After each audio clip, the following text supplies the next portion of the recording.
Buenos días, hermanos, que el Señor les bendiga. Tal como nosotros hemos anunciado el día miércoles, vamos a estar hoy empezando una nueva serie de sermones titulado ¿Quiénes somos y qué creemos?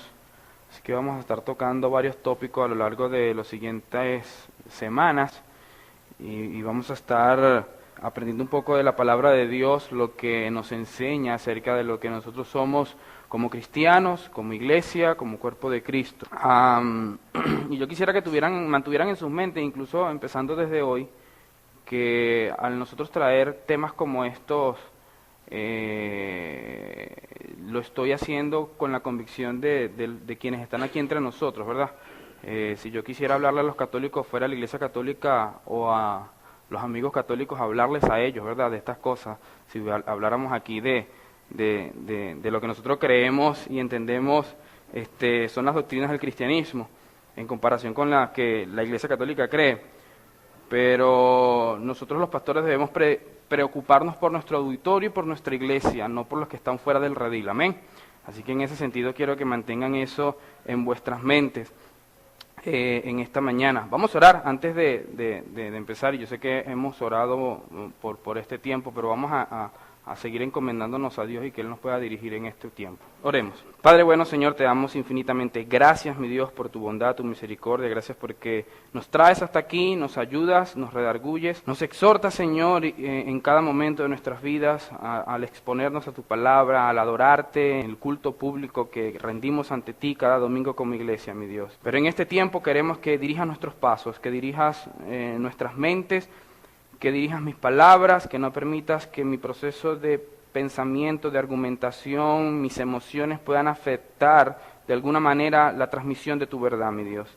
Sé tú con tu pueblo también aquí reunido, sé tú con esta iglesia de manera especial, permite que sus mentes puedan estar, Señor, siguiendo lo que vamos a exponer y lo que vamos a traer en esta mañana. Te lo suplicamos y te lo rogamos en tu santo nombre. Amén. Definitivamente nosotros vivimos tiempos en la actualidad donde entendemos y comprendemos que lo que es la posmodernidad, el mundo posmoderno, ha permeado al hombre allá afuera en pleno siglo XXI. Y yo sé que quienes estuvieron en la clase al mundo al que predicamos, que dimos hace unos meses atrás, me comprenderán un poco más, pero lo cierto es que así como muchas cosas en el mundo han permeado la iglesia de Cristo, la posmodernidad también ha hecho su aparición en escena y ha permeado la iglesia y sigue permeando la iglesia de Cristo. Es interesante que hombres como Albert Mohler, el doctor Mohler, lo advirtió en algún momento para los ministros de América Latina, hace algunos años atrás, y creo que en su libro Proclamando la Verdad, él escribe algo de ello en ese libro, de que nosotros tuviéramos los ojos bien abiertos aquí en América Latina, porque así como viene lo bueno de los Estados Unidos, ¿verdad?, y buenos predicadores que nos han edificado, así también lo malo llega y se hace presente.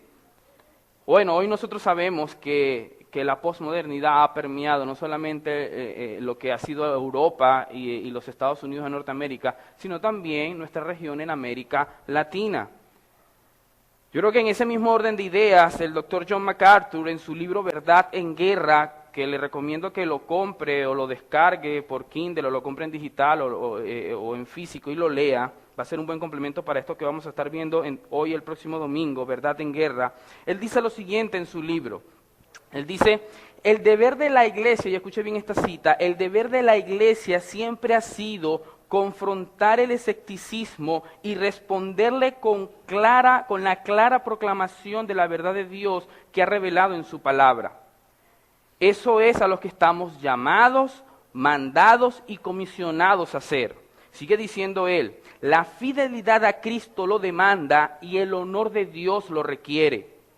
No podemos estar tranquilos y no hacer nada mientras actitudes mundanas, revisionistas, vamos a revisar todo lo que nosotros creemos, y escépticas acerca de la verdad se empiecen a infiltrar dentro de la iglesia. Definitivamente nosotros no podemos permanecer indiferentes y extraños a esto. Con la infiltración de la posmodernidad en la iglesia, nosotros no podemos parecer indiferentes. Me agradó mucho escuchar ahora en febrero la quinta conferencia reformada que se hizo en Colombia, donde se tocaron temas como estos. Y se habló muy claro, y eso es una respuesta a este auge que ha habido en América Latina con el asunto de la posmodernidad.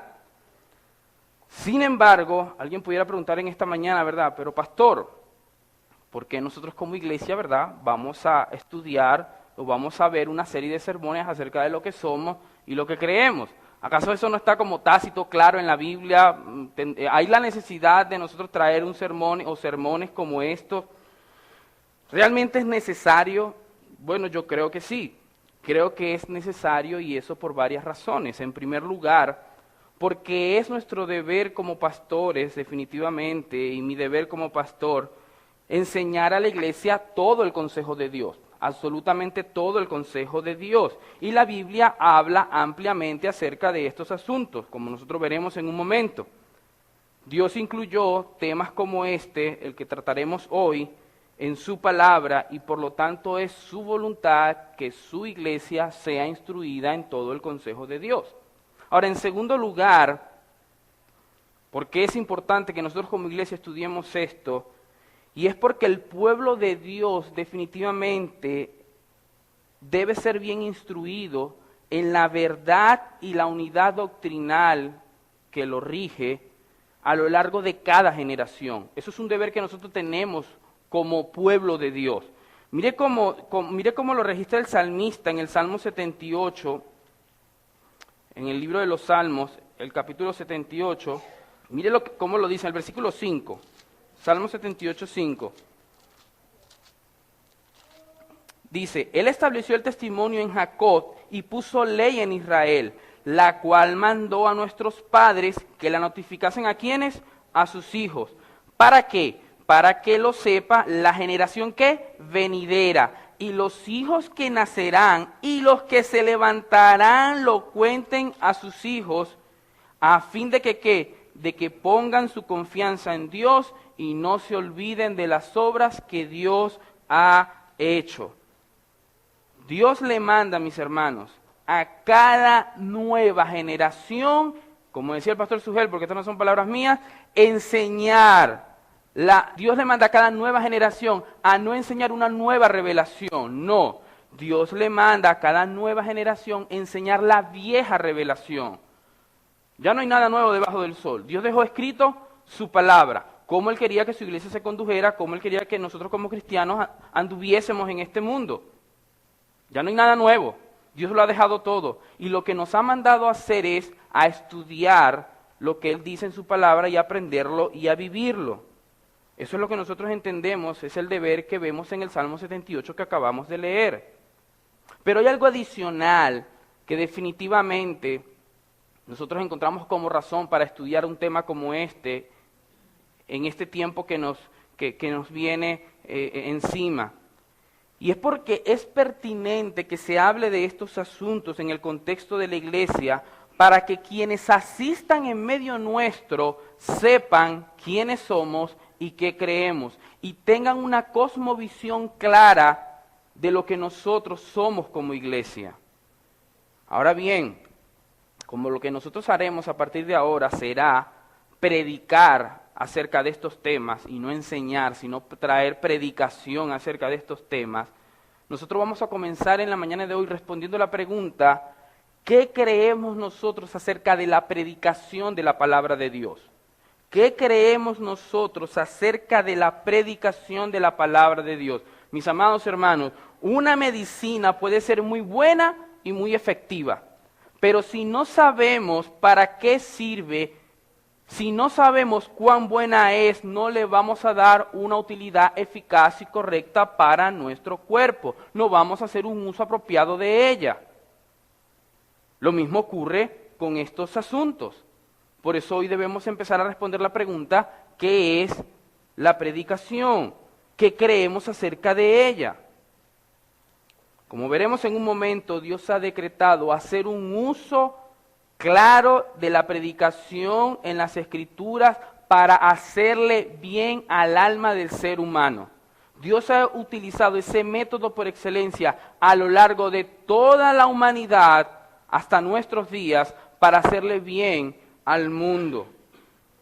Así que si nosotros queremos sacarle provecho a esta actividad que sirve para el bien de nuestras almas, debemos entonces siempre estar atentos.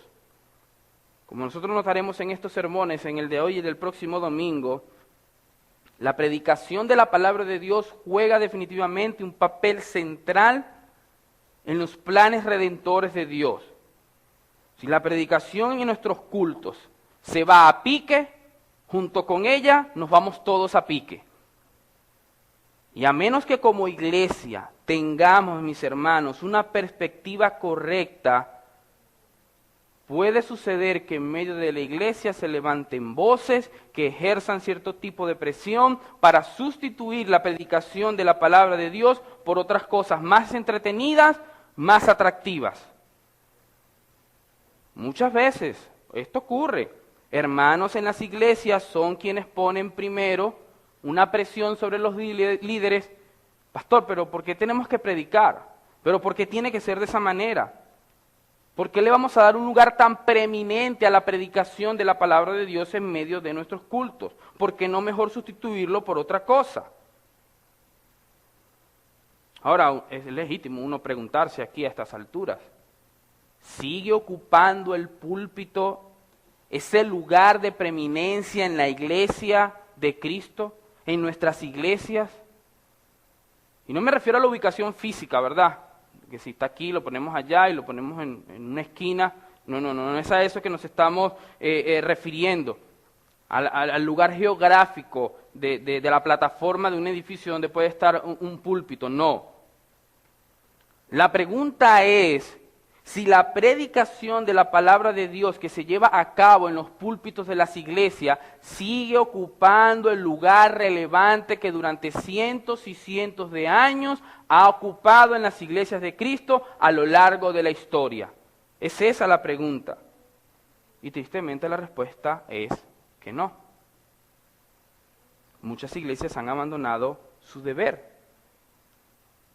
Muchas personas consideran la predicación de las escrituras como nosotros lo hemos conocido al día de hoy, como algo que jugó un papel muy importante a lo largo de la historia, pero que en la actualidad no es tan así. Cuando los libros eran escasos, un discurso oral era necesario. Pero ahora nosotros estamos en pleno siglo XXI, en la era, ¿verdad?, de los medios de comunicación masivos, de la televisión, de la internet, de los medios impresos. ¿Acaso no es mejor entonces que tengamos cultos más llamativos, entretenidos, con mucha música especial, con teatros, con dramas, con testimonios, y que la predicación disminuya un poco en su tiempo y su duración? Incluso podemos hasta sustituir la predicación por una presentación más dinámica de la palabra de Dios, donde se le dé participación a la gente de que converse de lo que entiende de las Escrituras y así nos nutramos mutuamente de lo que cada quien tiene que decir. Podemos incluso sustituir la predicación por un tiempo de conversatorio.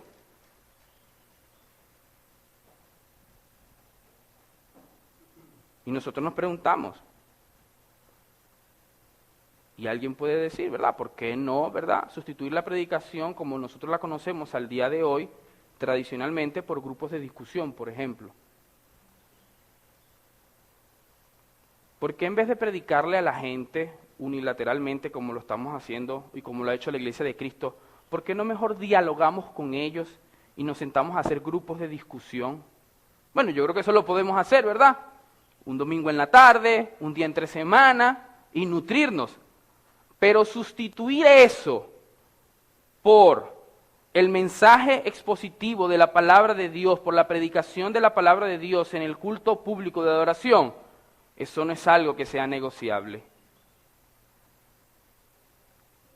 ¿Qué entonces tiene de especial la predicación de la palabra de Dios que debe ser preservada y ha sido preservada a pesar de, a lo largo de la historia de la iglesia, con todos los cambios que el mundo ha sufrido y sigue sufriendo? Saben, mis hermanos, estas preguntas no son irrelevantes al día de hoy. Todos los domingos, cientos y cientos de cristianos van a las iglesias y en el caso de nosotros venimos a reunirnos como iglesia en este local para adorar a Dios, y en ese contexto de nuestros cultos de adoración público a Dios, la predicación de la palabra de Dios ocupa un lugar central en la adoración a Dios. ¿Debemos entonces dar tal preeminencia a la exposición de las Escrituras en nuestros cultos de adoración? O mejor, podemos acomodarnos a los nuevos tiempos que nos ha tocado vivir para ministrar de una manera distinta, para entonces así dar a conocer la verdad de Dios. Miren, mis hermanos, antes de nosotros avanzar y empezar a decir lo que nosotros creemos acerca de la predicación de la palabra de Dios, definitivamente debemos tratar de aventurarnos a definir lo que es predicación, porque no es tan fácil. Yo estoy tomando una cita prestada de qué es la predicación. Bueno, alguien la definió de la siguiente manera. La predicación, y escuche bien, el concepto es un poco es largo. La predicación es la comunicación en forma de discurso oral de un mensaje extraído de las Sagradas Escrituras a través de una exégesis cuidadosa, transmitido entonces con autoridad, con convicción, con denuedo, con pasión, con urgencia y compasión, a través de toda la personalidad de un hombre que ha sido llamado y calificado por Dios bajo la influencia del poder del Espíritu Santo para entonces, en forma de discurso oral, suplir las necesidades de un auditorio. Yo sé que es largo y lo voy a repetir otra vez, ¿verdad? La predicación es la comunicación en forma de discurso oral de un mensaje extraído de las Sagradas Escrituras a través de una exégesis cuidadosa, transmitido entonces con autoridad, con convicción, con denuedo, con pasión, con urgencia y compasión, a través entonces de la personalidad de un hombre que ha sido llamado y calificado por Dios, que bajo la influencia y el poder del Espíritu Santo lleva el fin de suplir las necesidades de un auditorio. Vamos a desglosar eso un poquito.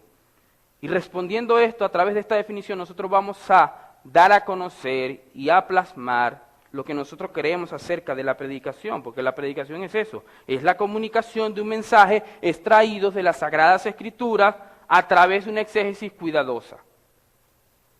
Y eso es algo que es evidente por la labor del ministerio pastoral. Los ministros, y así lo muestra la Escritura, como en breve lo veremos, son heraldos de Dios. Ahora, cuando nosotros revisamos en el Antiguo Testamento y vamos a lo que es la historia de la humanidad, y definimos entonces lo que es un heraldo, nosotros vemos que un heraldo no es más que una persona que está encargada de transmitir un mensaje con fidelidad, un mensaje que le ha dado su rey o su gobernante. El llamado peculiar de un heraldo no es, por ejemplo, alcanzar notoriedad, a decir, mira, a mí me ha escogido el rey para entonces yo ser su heraldo y yo transmitir este mensaje. Y lucirse y resaltar dentro del grupo donde él vive. No. Ese no es el llamado peculiar de un heraldo. Tampoco ha sido llamado a ser original, a dar su opinión personal acerca de un asunto. El rey le ha dado un mensaje que debe transmitir y ese heraldo debía transmitirlo con fidelidad. El rey ha puesto un mensaje en la boca de ese heraldo que él debe transmitir y debe proclamarlo. Y el rey va a estar confiado de que ese heraldo va a transmitir ese mensaje con fidelidad. Por eso es que en el mundo antiguo los heraldos, para ser un heraldo, se requería al menos dos requisitos. El primero de ellos era que tuviera una buena voz. En aquel tiempo no existían, ¿verdad?, los micrófonos. Pero un heraldo debía tener una buena voz. Ahora, la segunda característica que debía tener, o requisito que debía tener un heraldo, era que tenía que ser un hombre de carácter confiable. Un hombre de carácter confiable. Su gobernante, su rey, no iba a estar preocupado. ¿Será que irá a decir o no y envío a dos emisarios más para ver si ese heraldo va a decir exactamente lo que yo le dije que dijera. No, no, no, no. El rey confiaba en el heraldo. ¿Por qué? Porque era un hombre que tenía un carácter de confianza, de fidelidad.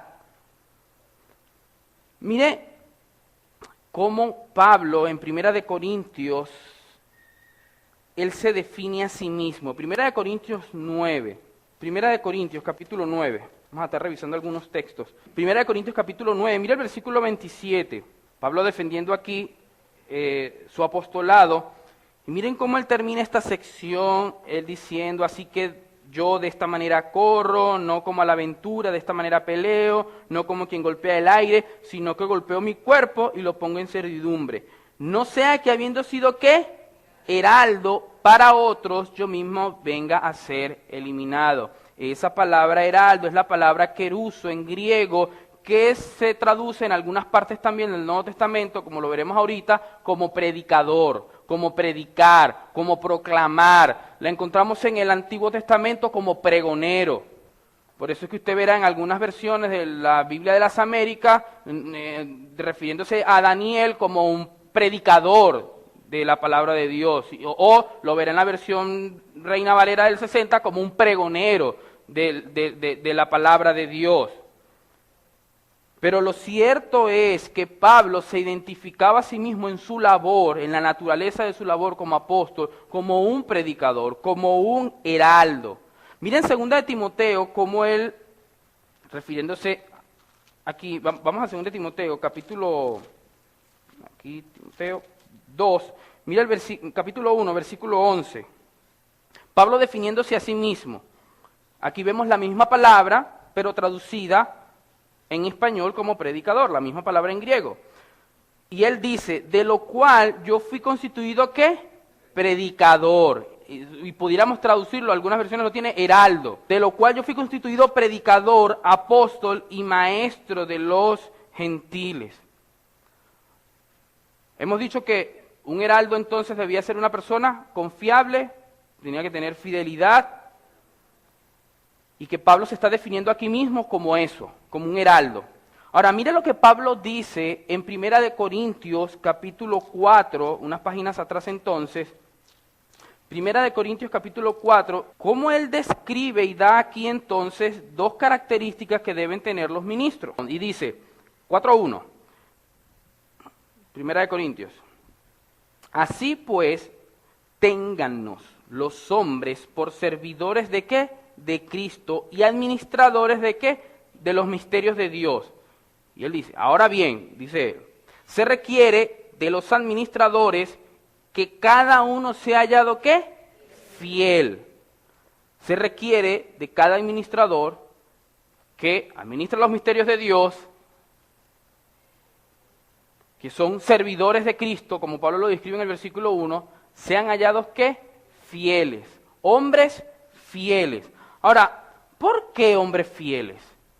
Bueno, porque Pablo está partiendo de la misma premisa que se ha partido de la definición de lo que es un heraldo. Hombres que debemos estar confiados, van a transmitir el mensaje que se les ha dado a otros con fidelidad, sin adulterarlo. ¿Quieren ver un ejemplo práctico de esto de Pablo? Miren lo que le dice a Timoteo. Volvamos a Timoteo, a 2 de Timoteo. Porque cuando no se maneja bien las escrituras, y eso era algo que debían cuidarse los predicadores, entonces caemos en problemas. De hecho, en 2 de Timoteo 3.14, el famoso y conocidísimo pasaje, ¿verdad? Pablo le dice a Timoteo, persiste tú en lo que has aprendido, y si te persuadiste de esto sabiendo de quién has aprendido, ¿verdad? Y le dice que las escrituras le van a servir para todo, y son útiles para enseñar, para redarguir, para corregir, para instruir en justicia. Pero donde yo quiero que ustedes posen sus ojos, mis hermanos, es en el capítulo 2 de 2 de Timoteo, versículo 15. Mire lo que Pablo le dice aquí a Timoteo. Procura con diligencia presentarte a Dios aprobado, como obrero que no tiene de qué avergonzarse, que usa bien la palabra de verdad. Esto mismo, fidelidad. A alguien que se le ha conferido un mensaje que debe transmitir con fidelidad. Y Pablo le dice, cuídate de que seas aprobado por Dios y uses bien. O sea, se puede usar mal la palabra, pero úsala tú bien. Mire lo que él sigue diciendo, versículo 16. Más evita profanas y vanas palabrerías, porque conducirán más y más ¿a qué? A la impiedad.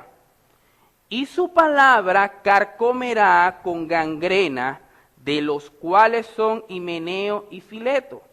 ¿Qué les pasó a ellos?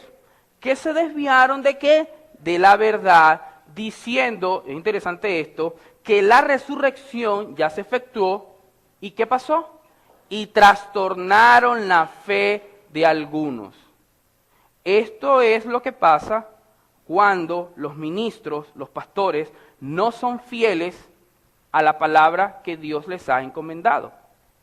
Se desvían y trastornan la fe de algunos. Bueno, eso no lo estoy diciendo yo, eso lo dice Pablo, se lo está diciendo a Timoteo, ¿verdad? Pero el punto que yo quiero resaltar aquí es que definitivamente un ministro, un heraldo, un predicador debe manejar bien las Escrituras, ser fieles a los textos y predicarlo y enseñarlo conforme a la palabra de Dios lo dice. Pablo dice en primera de Pedro 4:11, si alguno habla, hable conforme a la palabra de Dios. Es claro como Pedro lo está diciendo. Mire, usted puede tener el don de predicar, y tiene la habilidad. Bueno, cuando lo haga, cuando se pare en un púlpito, en alguna plataforma, esté 100% seguro, hasta donde su conciencia se lo permita, que lo que está transmitiendo es la palabra de Dios.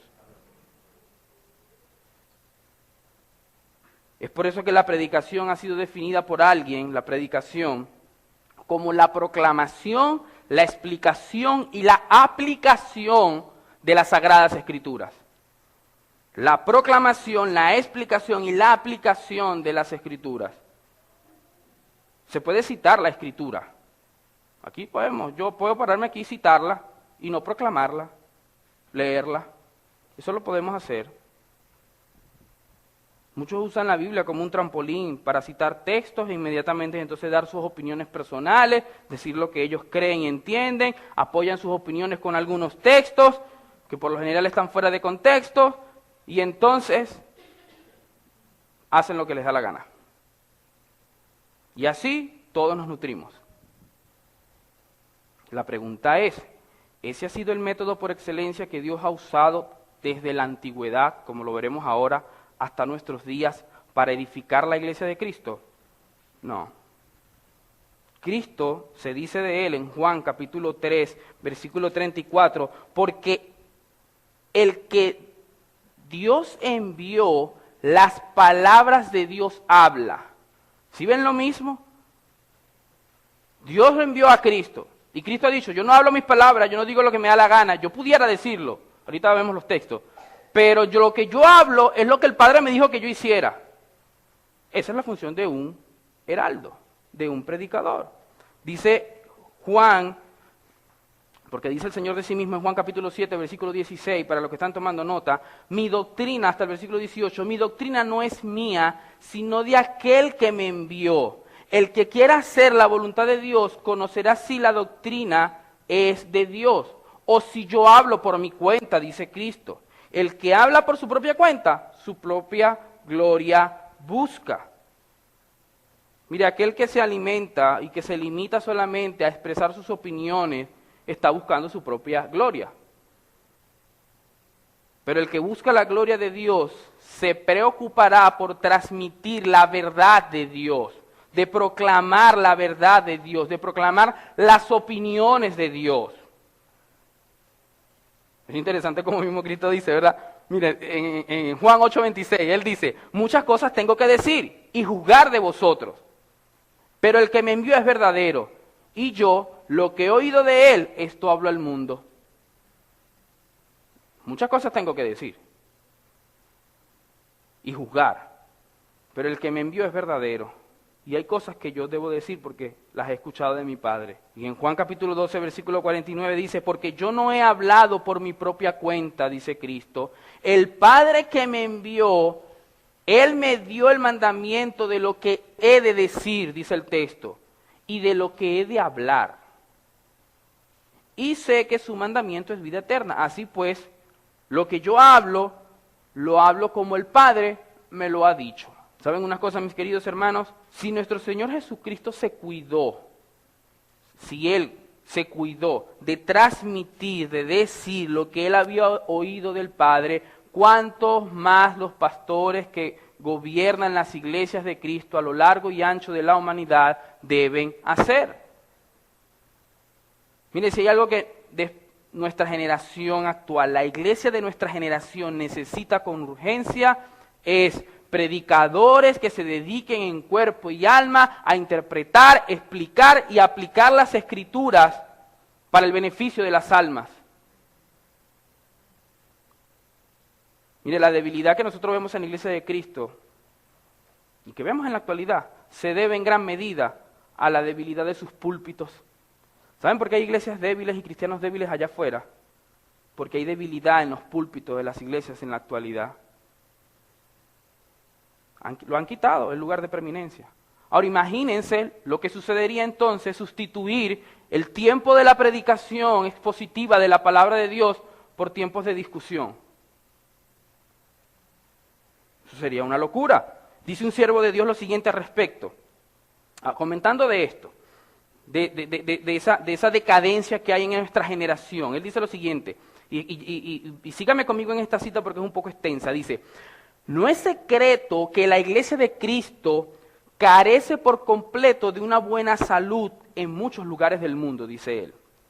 Han venido languideciendo debido a que ha sido mal alimentada, como diríamos en términos contemporáneos, con comida chatarra.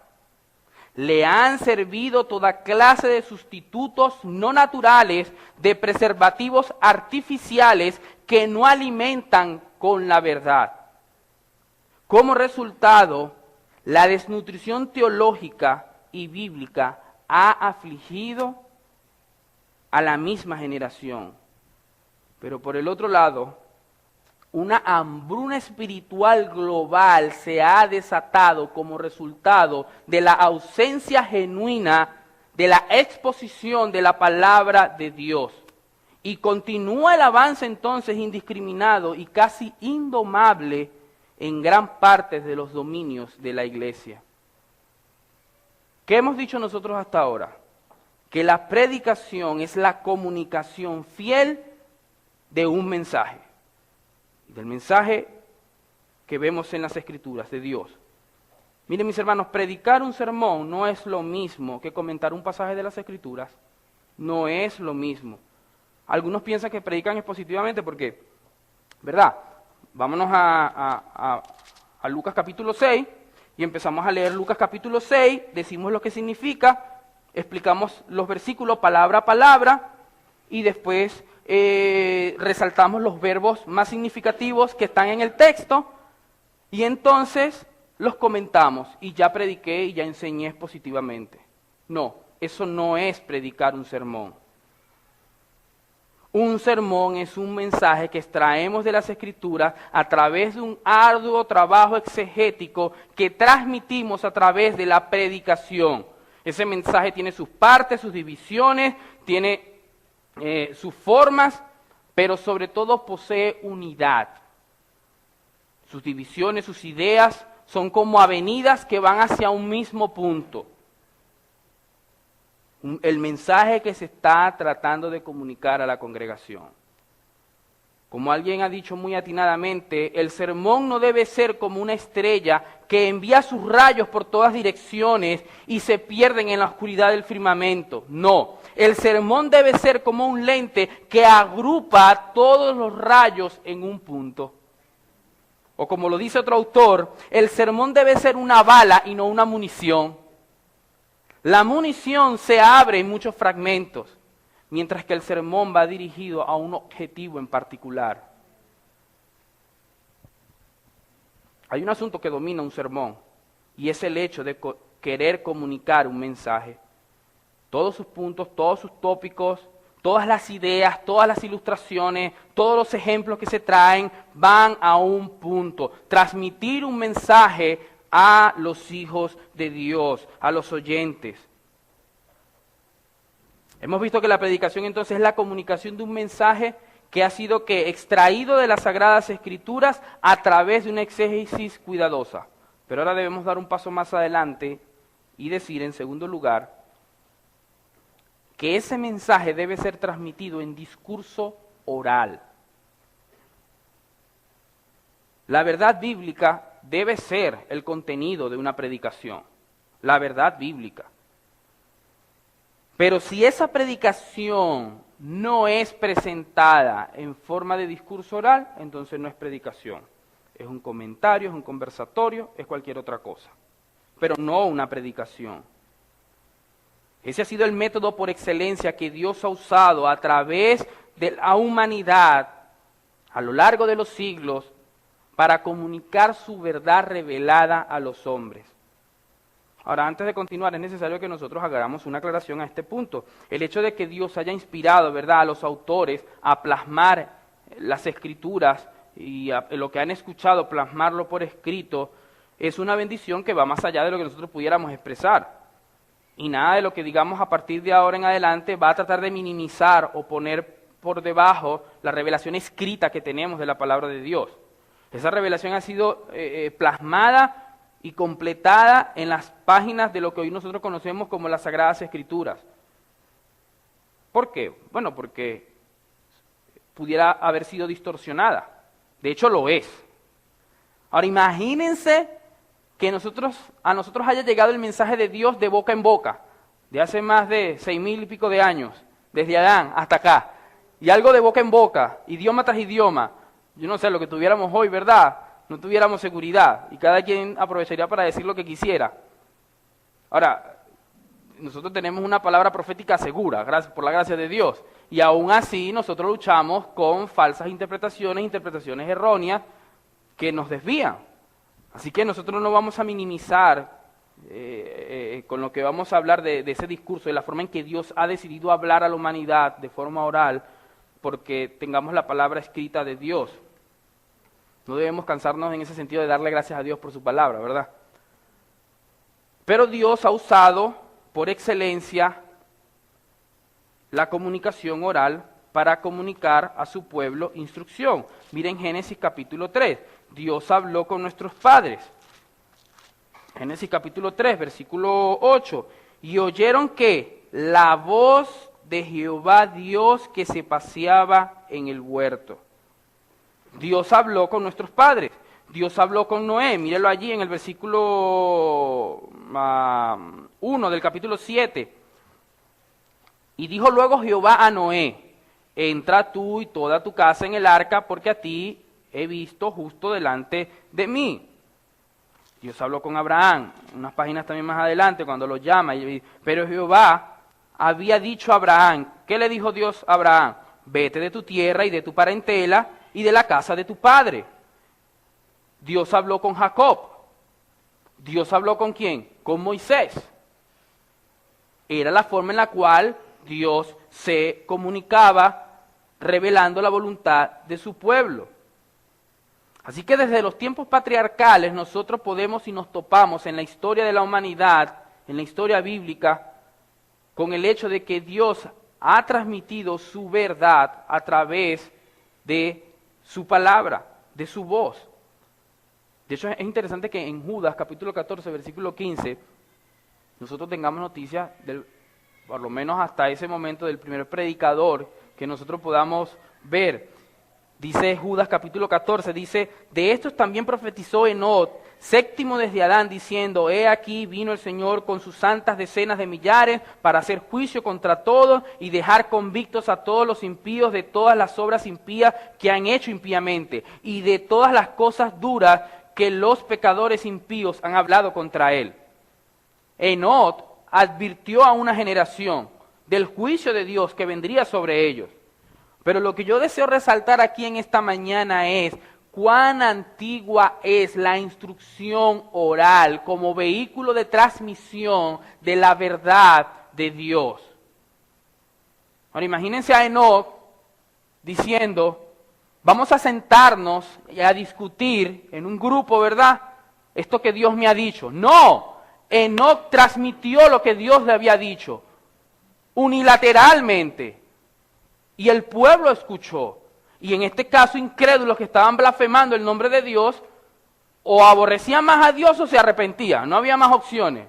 Lo que nosotros vemos hoy en la predicación de la palabra de Dios a los incrédulos, predicándole el Evangelio. Exactamente lo mismo.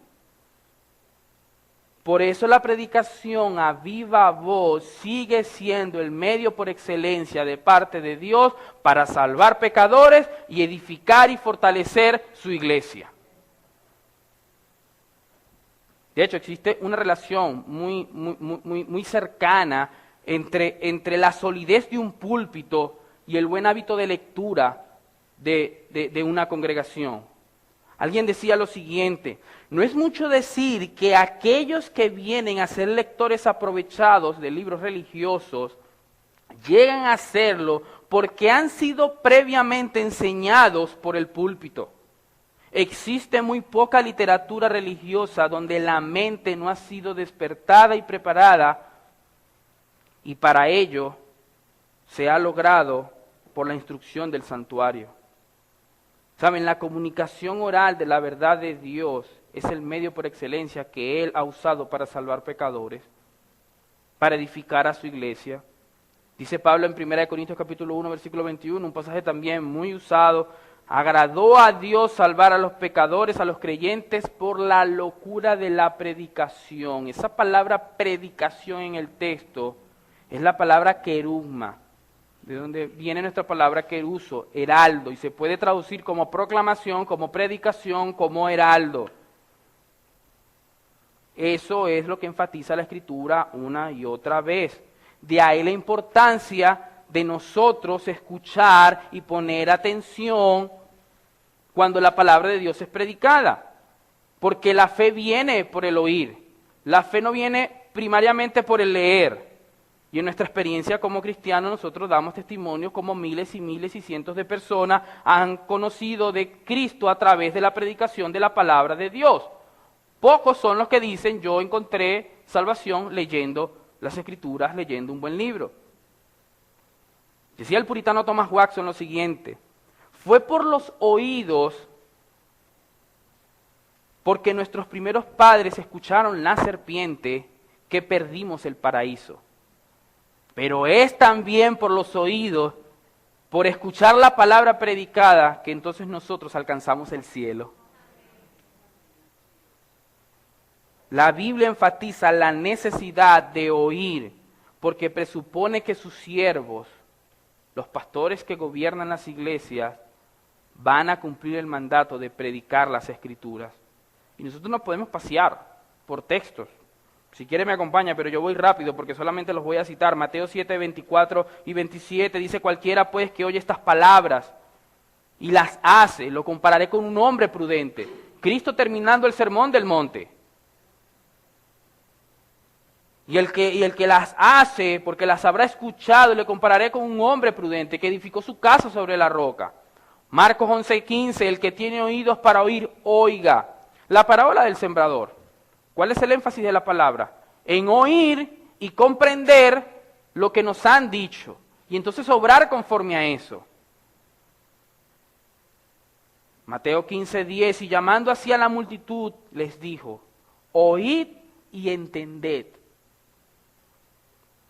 Marcos 4, 24, le dijo también: mirad lo que oís, porque con la medida con que medís os serás medido, y aún os se añadirá a vosotros lo que oís. O sea que después de todo lo que tú sabes, exponerse a las Sagradas Escrituras y entender lo que estamos escuchando, por eso que estamos escuchando, nosotros también seremos juzgados, porque nadie va a poder decir: es que yo no tuve nadie que me lo dijera.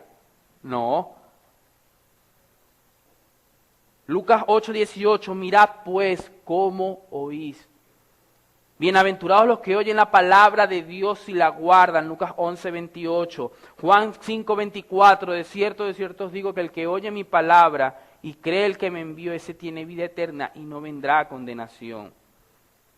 El que es de Dios, dice Juan 8, 47, las palabras de Dios oye. Y en Juan 10, 27, mis ovejas oyen mi voz y yo las conozco y me siguen y les doy vida eterna. Y no perecerán jamás, y nadie las arrebatará de mi mano.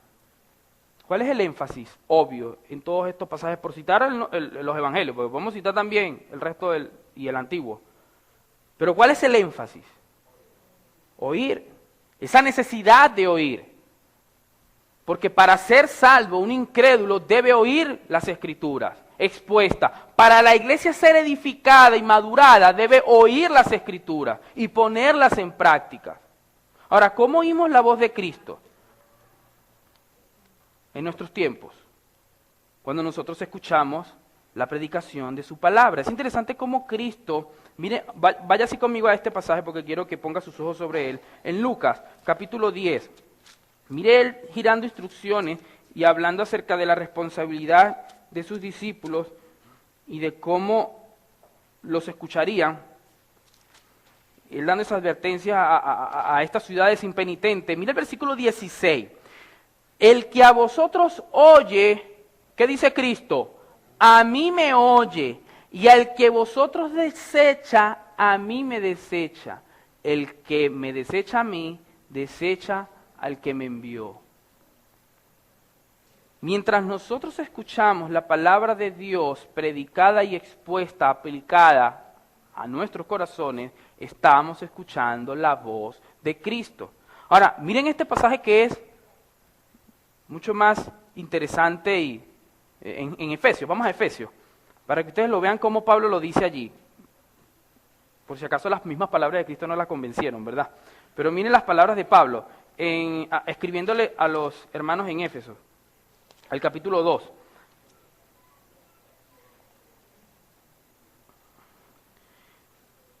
Pablo está hablando aquí de quién, de Cristo en este contexto.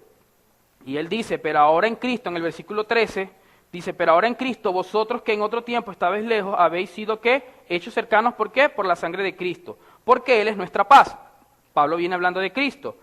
Ahora, mire el versículo 16. Y mediante la cruz, Cristo todo lo que hizo, ¿verdad? Porque Él reconcilió a dos hombres y los hizo uno. Pero y mediante la cruz reconciliar con Dios a ambos en un solo cuerpo, matando en ella las enemistades. ¿Y qué dice Él? Y vino. ¿Quién vino? Cristo. Y anunció las buenas nuevas de paz a vosotros que estabais lejos y a los que estaban cerca. Pregunta, ¿Cristo realmente le escribió y fue y les habló a estos hermanos que estaban en Éfeso directamente? No, ¿verdad que no? Pues ya Cristo estaba en gloria. Ahora, ¿cómo conocieron los efesios el mensaje de las Escrituras, el Evangelio? Por la palabra y la predicación del apóstol Pablo. Y Pablo está diciendo aquí que Cristo fue el que vino y anunció buenas nuevas a vosotros que estabais lejos de Él. Alguien comentando de este pasaje lo explica de la siguiente manera, y por eso yo no lo quería comentar, pero él dice lo siguiente, este puritano, él dice lo siguiente, él dice que Cristo en Efesios 2:17 deja claro que Él les predicó, les habló, aunque nunca estuvo en Éfeso. Por lo tanto, vemos que Cristo está presente y tiene una parte en la predicación de los hombres cuando éstos predican, porque este es el oficio que Cristo, nuestro gran profeta, no solo en su propia persona nos abre y nos da a conocer la voluntad del Padre, sino que también está presente y nos enseña internamente con esa palabra que resuena externamente en nuestros oídos por los hombres cuando éstos predican. Así que cuando Pablo le predicó a los oídos de Lidia, en Hechos, Cristo le predicó también a ella, a su corazón. Indudablemente hay un misterio en esto. Y Pablo lo deja y Cristo lo dijo ya directamente el que a ustedes no escucha, a mí no me escucha. Y Pablo reconoce esta verdad aquí, hablándole a la iglesia en Éfeso. Y a veces nosotros leemos, ¿verdad? Y nos pasan estos detalles por encima de la mesa. Pero indudablemente hay un misterio en esto, pero lo que está claro en las Escrituras es que nosotros debemos predicarlas y la iglesia y los incrédulos, los oyentes, deben escucharla. Y para los ministros deben ser fieles a la palabra que ha sido encomendada. Miren mis hermanos, No son pocos, no son pocos, no son pocos quienes a lo largo de la historia de la humanidad y de la época actual que nos ha tocado vivir, han puesto en duda este asunto de manera particular de Dios. No es tan necesario la predicación, así como la conocemos hoy. ¿No sería mejor utilizar otros recursos para impresionar las almas de los hombres? Por ejemplo, esa es la idea que está detrás del culto católico. Sus altares, sus vitrales, imponentes las iglesias católicas grandes, para impresionar nada más, llegar y estar allí y decir, wow, ¿en dónde estoy? Sus murales, sus ceremonias. Esa es la idea que está detrás del culto católico. ¿O no será mejor sustituir la predicación por grupos de discusión, donde pongamos a interactuar a todos mutuamente y así nos nutrimos? Bueno, esa es la idea que está detrás de los posmodernistas. Un ejemplo de los posmodernistas, la iglesia emergente. Ahora bien, esta moneda tiene dos caras. Es verdad que eso está allí. Ellos están allí. Pero ¿acaso no es verdad, mis amados hermanos, y aquí donde nosotros entramos a reflexión, que muchas iglesias evangélicas han abandonado su deber de proclamar fielmente la palabra de Dios y por eso nosotros estamos como estamos? Muchos afuera están usando otro tipo de metodologías para impactar afuera. Ahora, ¿por qué darle prominencia a nosotros entonces a un discurso oral de la verdad de Dios transmitido a un auditorio? ¿Por qué? ¿Por qué Dios le da esa preeminencia? ¿Por qué Dios le da esa importancia? Porque Dios pudo haber usado otras palabras para definirnos la predicación y el concepto de lo que nosotros encontramos en el Nuevo Testamento y en el Antiguo Testamento de la predicación de su verdad, del oficio de lo que era un profeta, de la predicación misma. Pero ¿por qué Dios le da tanta preeminencia a la comunicación oral de su verdad? Mira, aunque nosotros no pudiéramos tener ahora mismo una respuesta clara a este asunto y no pudiéramos responder nada, nosotros estamos llamados ¿a qué? A obedecer lo que Dios dice. Pero nosotros podemos aventurarnos a dar algunas razones. Y Jeremy Spring da las siguientes razones por las cuales para Dios tiene una preeminencia que su verdad sea transmitida en forma de discurso oral. Y él dice, porque en primer lugar, la comunicación oral alcanza al mayor grupo de personas a la vez. Y eso definitivamente es crucial para lograr la unidad doctrinal de una iglesia. Y a los posmodernistas eso les causa esgrima, porque en medio de ellos reina esa diversidad, cada quien cree lo que quiere y hasta allí. Pero el discurso oral predicado causa y tiene el efecto de unificar lo que nosotros creemos como iglesia. Y eso es algo que definitivamente afecta.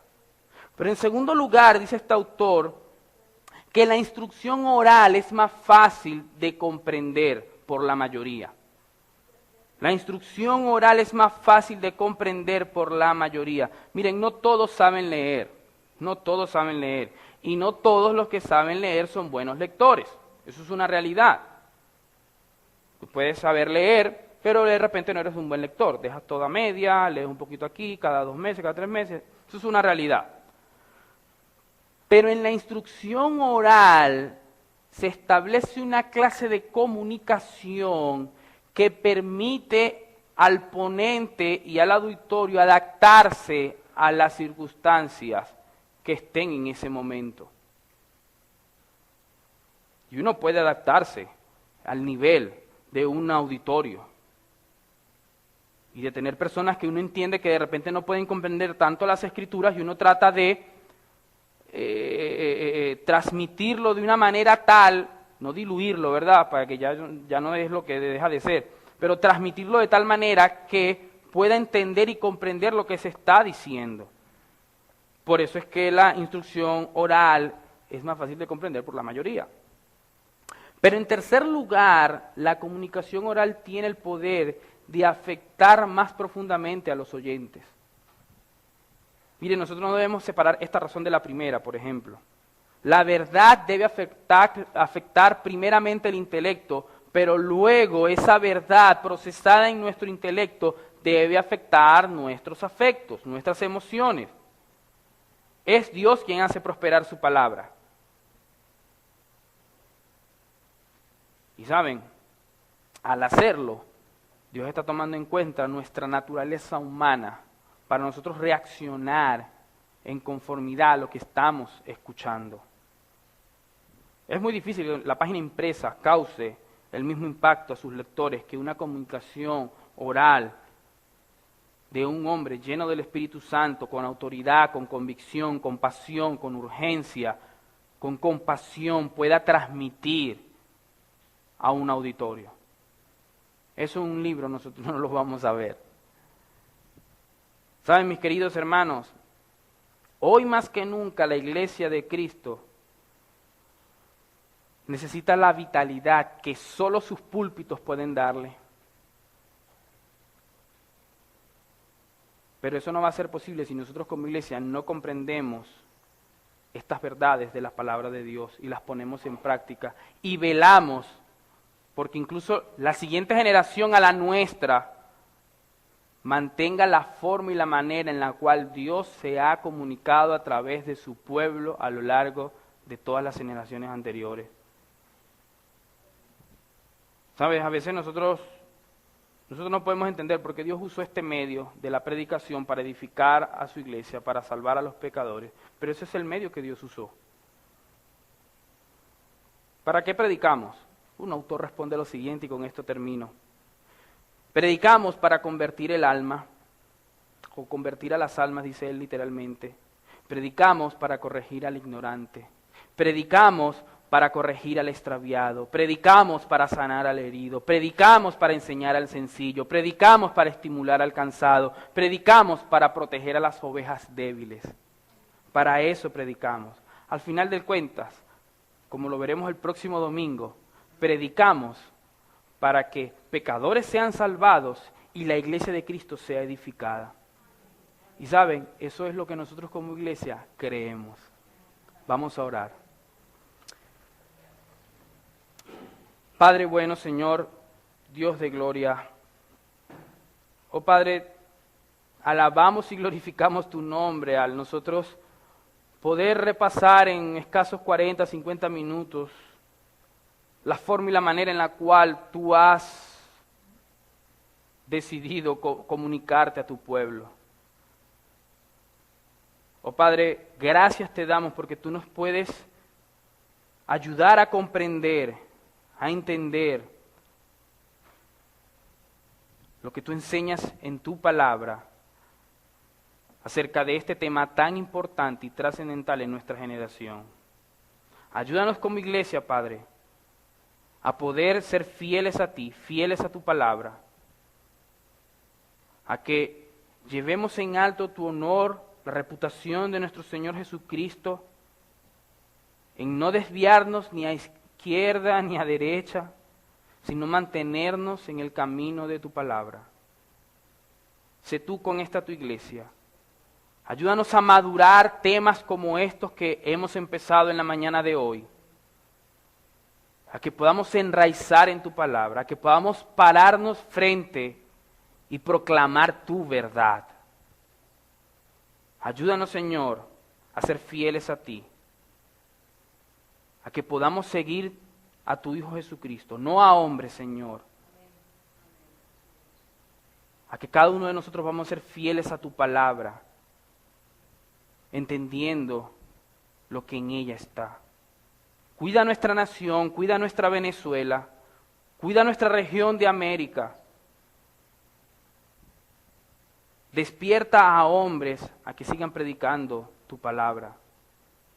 A que la predicación, domingo tras domingo, en los púlpitos de nuestra Venezuela, no siga decayendo. Oh Padre, permite que hombres puedan ver, o pastores puedan ver la necesidad imperante de ser fieles al texto y de exponer como buenos heraldos esa verdad divina que tú plasmaste en tu palabra. Guíanos, Señor, te lo suplicamos y te lo rogamos en tu santo y precioso nombre de tu Hijo Jesucristo. Amén.